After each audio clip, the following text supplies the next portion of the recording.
to my arm. Good afternoon, ladies and gentlemen, boys and girls, moms and dads, children of all ages, and welcome to Living on a Thin Line with Tony Vicich. I am Tony Vicich. We come to you every day at 2 p.m. our time. I don't know what time it is where you are, but if it's nighttime, it's the right time. We come to you every day. We are your daily distraction from all the anger, anxiety, weirdness, and hoopla in the world today. We come to you on 3 platforms: Comedy Schools, RadioNetwork.com, YouTube Comedy Schools, of course, right here on Facebook Live. The show is on 3 things: the platform, the tent poles that hold up the creative input that we're able to pour into this are built on 3 things. 1, questions and comments from you, the audii, on the aforementioned social media platforms, where we attempt to comment back or answer questions. Then we usually have some knick-knack or oddity or autograph or rarity that we then share with you and try to weave some sort of story around. And then we recommend one artist or one piece of music based off of our vast vinyl album and CD collection. We also have dogs barking in the background and grandsons lurking with cats in the background. So all kinds of fun things are going on here in the room as I speak with you. It is a sweet bedlam indeed. Man, we're getting close on this election. We are getting close on this election. The pandemic is still burning through our nation, and we still got to go out and vote. I got to tell you, even me with my sort of, I want to believe that all people are good. I know that they're not. I think human beings are amoral. That's why we have to teach children right from wrong. But even with all of that, I am a little stunned at what we see some people who have their hands on the levers of power do during a time like this. This should have been a time when the entire nation came together as one, and the world will live as one, to combat this virus and realize that certain sacrifices have to be made, not just by some, not by a few, but all, in order to move back to a more functioning society similar to what we had prior. But from the outset, you expect grousing from, everybody. Everybody grouses. People grouse about, hey, they're supposed to pick up the trash cans at 2 to pick them up at 4. We are a grousing species. But to see the people that run things actually try to demand that people have to go out and stand in line and vote, try to reduce the ability of people to vote, make it more difficult for people to vote, basically putting people in harm's way for what appears to be a political agenda is just, I don't know what to say about that.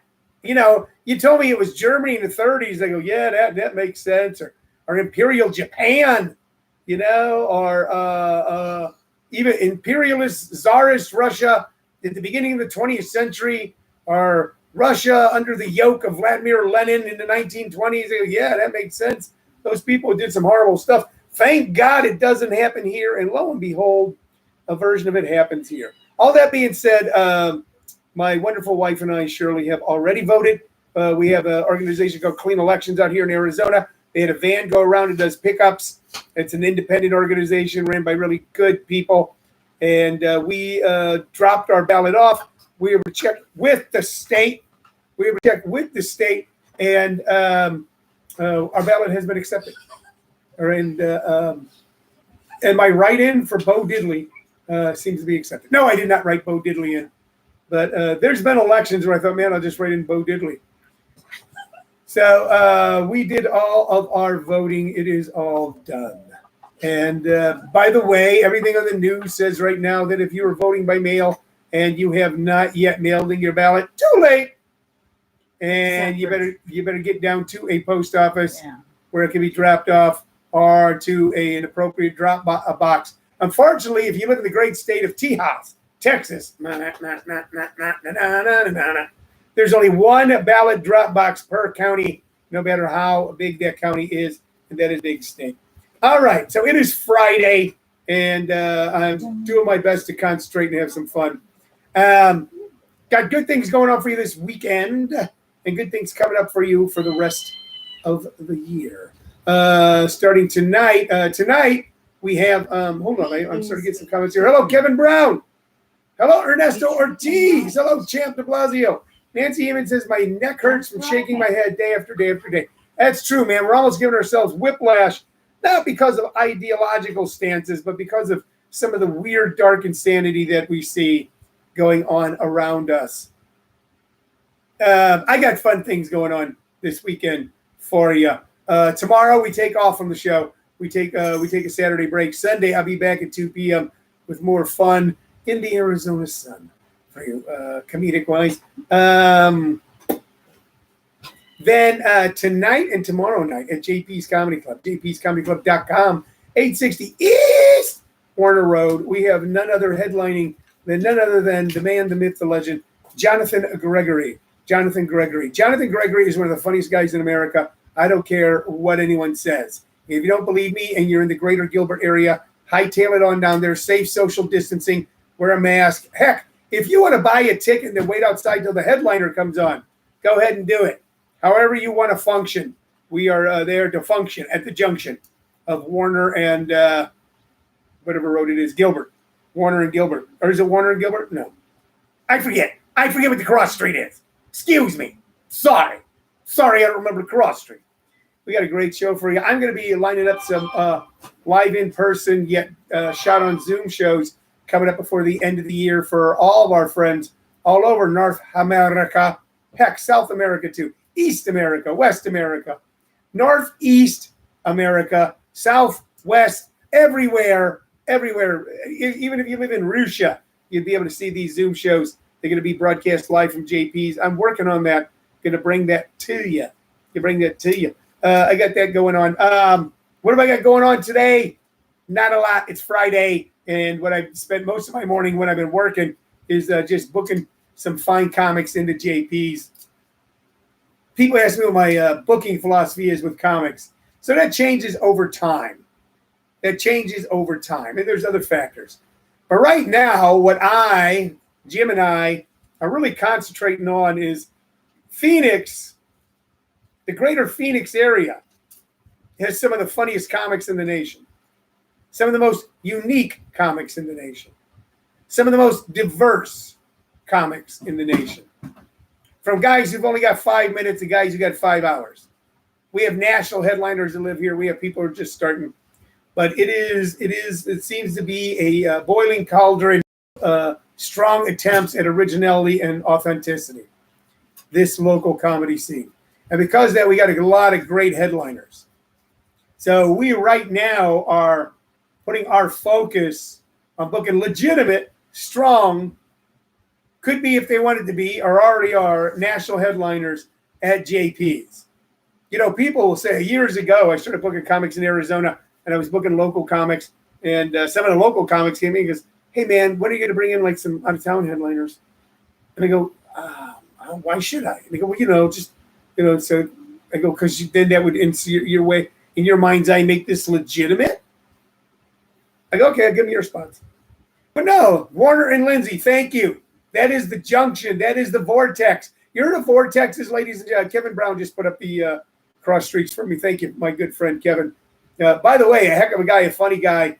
A lot of times you can stop there Thursday, Friday, or Saturday night. Kevin's down there working out set, and you should check it out because it is good stuff.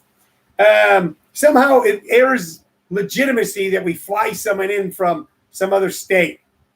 And I always thought that was ridiculous. We're not at the level of Los Angeles where, every major star of stage and screen lives there and they'll drive over, from their house in West LA to the Comedy Store or something like that. We're not there, okay? But we've certainly got some incredibly funny people, and you owe it to yourself if you're looking to have some fun to go out and check it out. You know where I got that? Check it out.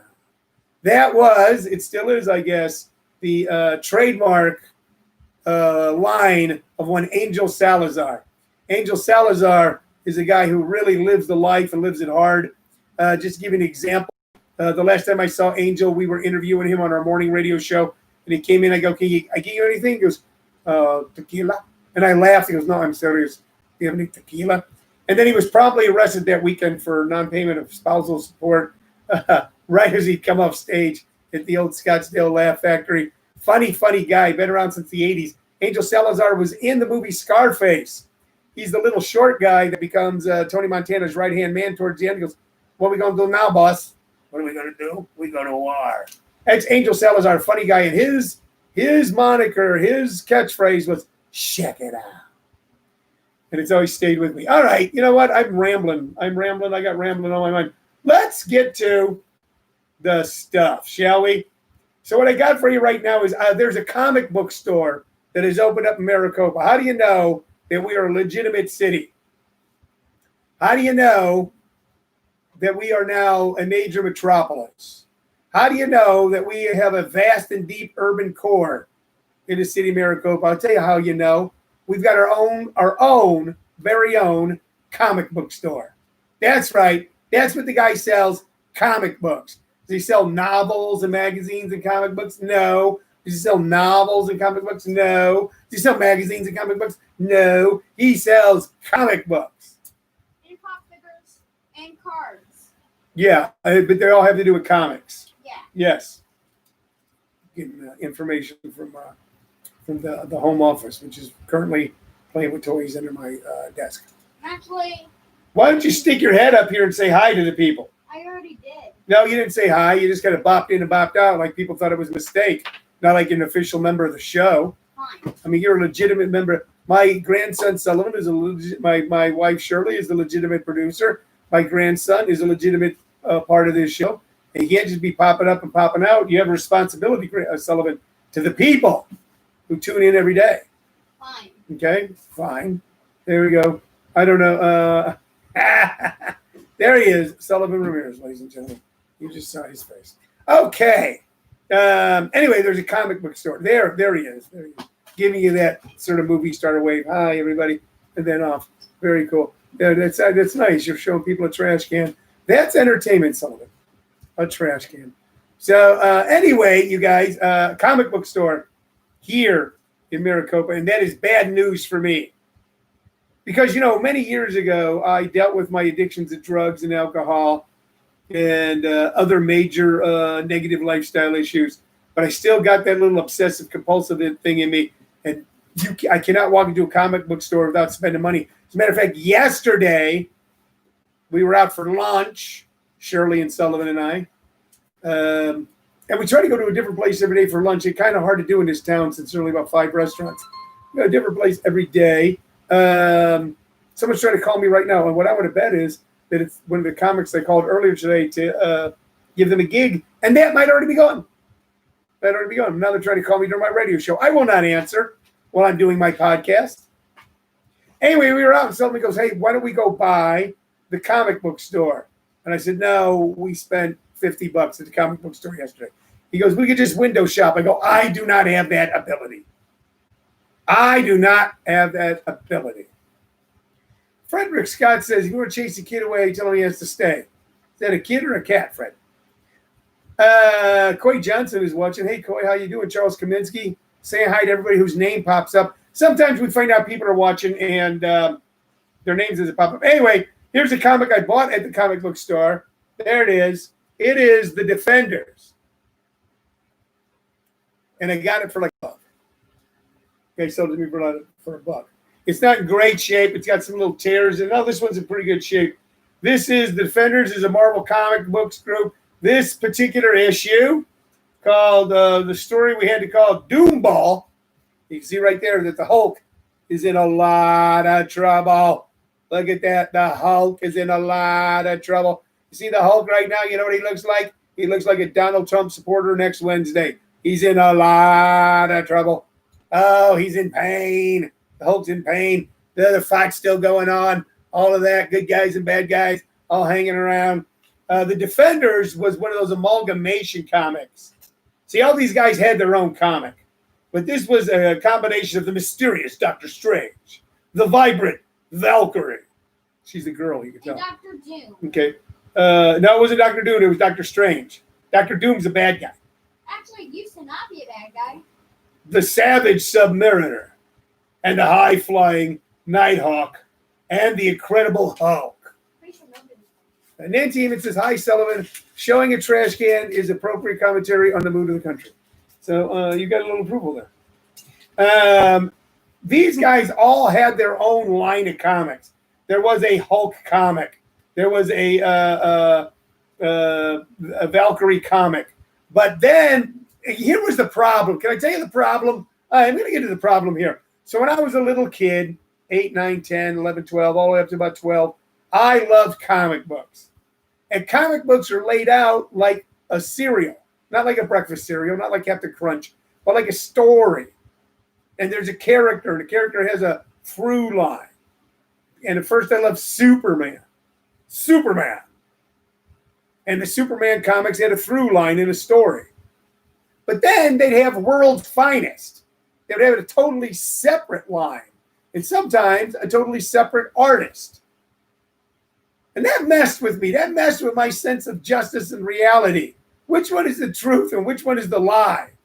The Superman who I'm following in the Superman comics, or the Superman in the Action comics, or the Superman in the World's Finest comics, or the guest appearances he makes with the Justice League.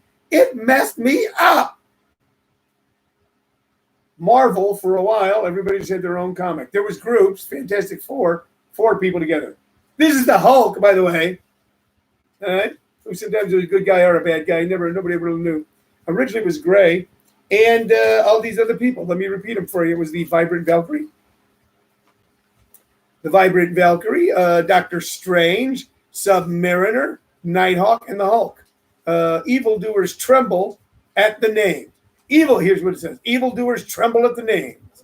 For these 5 form the crux of the greatest non-team in history. Heroes called together only when the need arises to battle menaces that threaten the security, the very life of the planet Earth.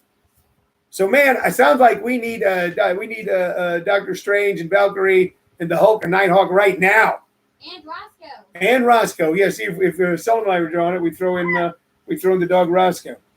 Okay. So this one came out in 1974. I was not reading comic books anymore by 1974. I was 18, 19 years old. I was seeking my pleasures in different places. But every once in a while, I'd walk into a drugstore or some other store, and there'd be a comic book rack. And the art hadn't changed yet from the late 60s when I was reading comic books by the mid 70s. And I'd see something like this, and it'd remind me when I was a little boy and we moved out from the city of St. Louis right around this time in 1965. The day after the arch was completed in St. Louis, or 2 days afterwards, we moved from a place where you could walk to the St. Louis Arch practically out to House Springs, Missouri. And it was a tough time for me. A tough time. And it was Halloween weekend, or Halloween, or the day after Halloween, right around that time in 1965. It was a tough time for me. And what saved my soul when I was 10 was not rock and roll. What saved my soul was Spider-Man, Superman, the Hulk, Justice League, Fantastic Four, Wonder Woman, and all the rest.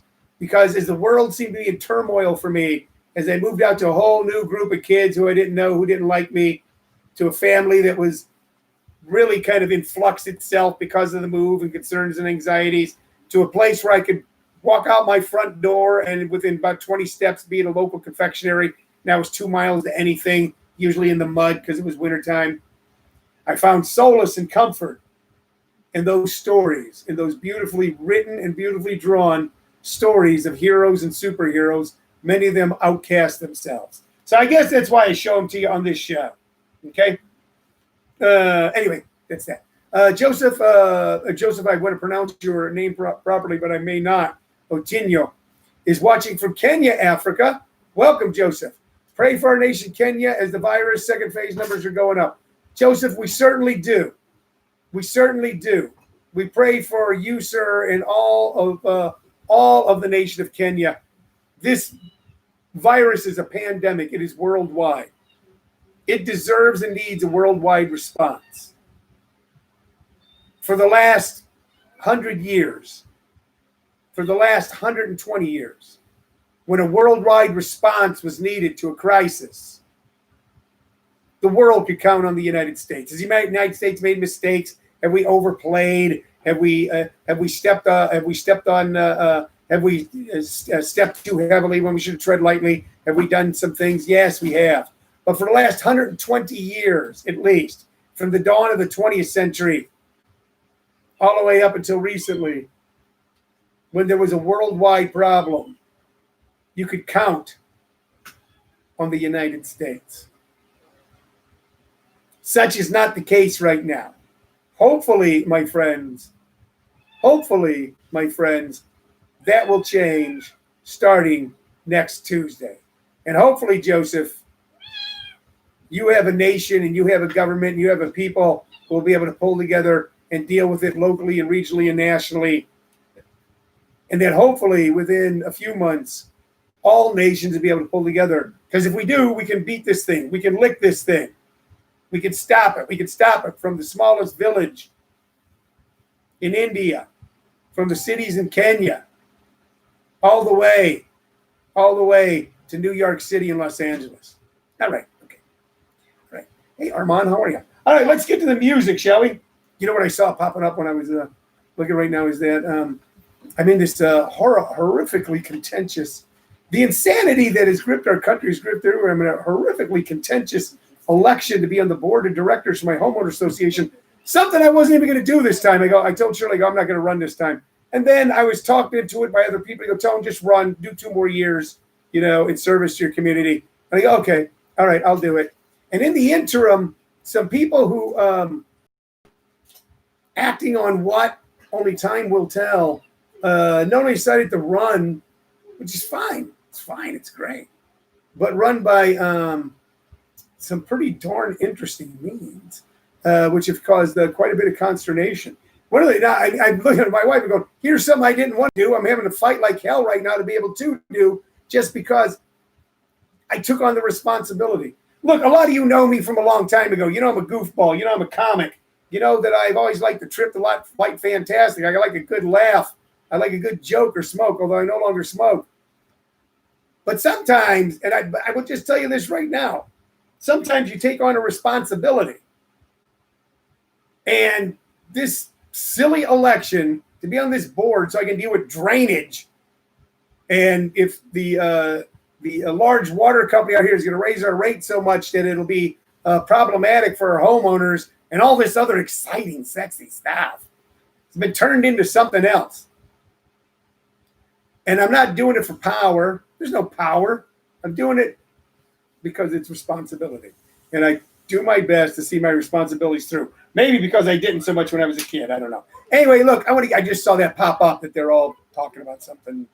They formed a political party. They call themselves the Replacements. It's 5 people. 3 of them are retired. Some are school teachers. And they've all decided that I'm an ogre.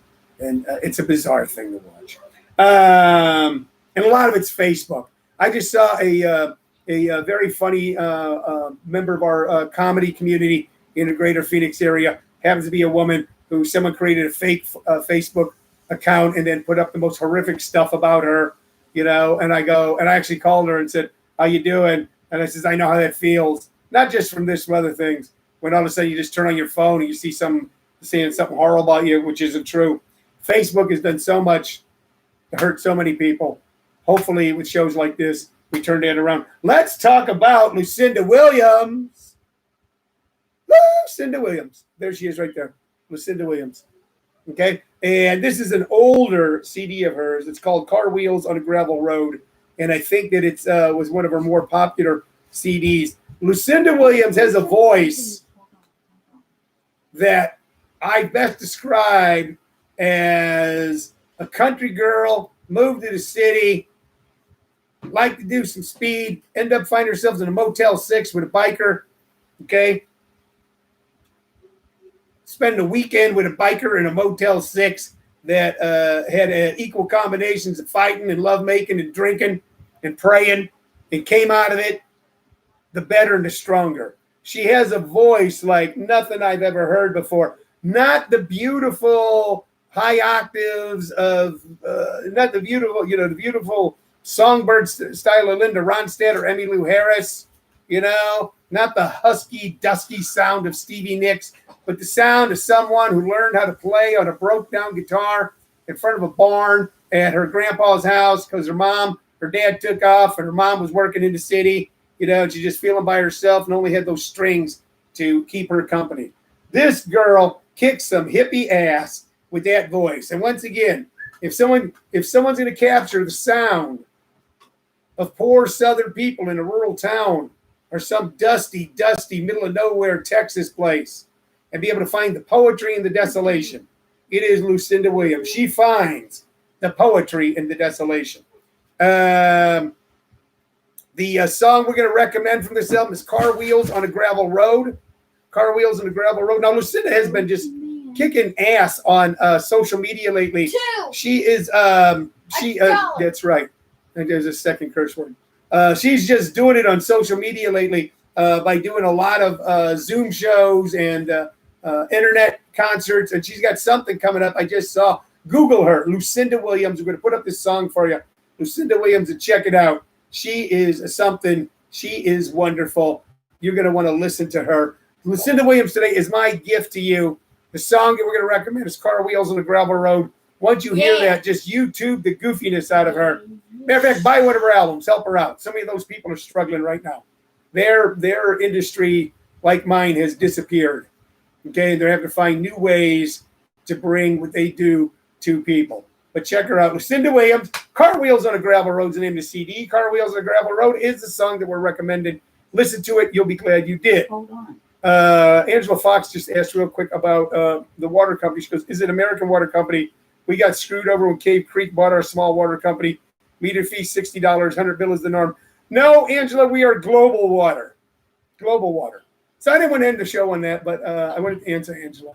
All right, and I'm glad I did, and I'm glad she's watching. I'm wrapping it up. I'm going to go down to JP's Comedy Club tonight for one or two of the shows to work out new stuff.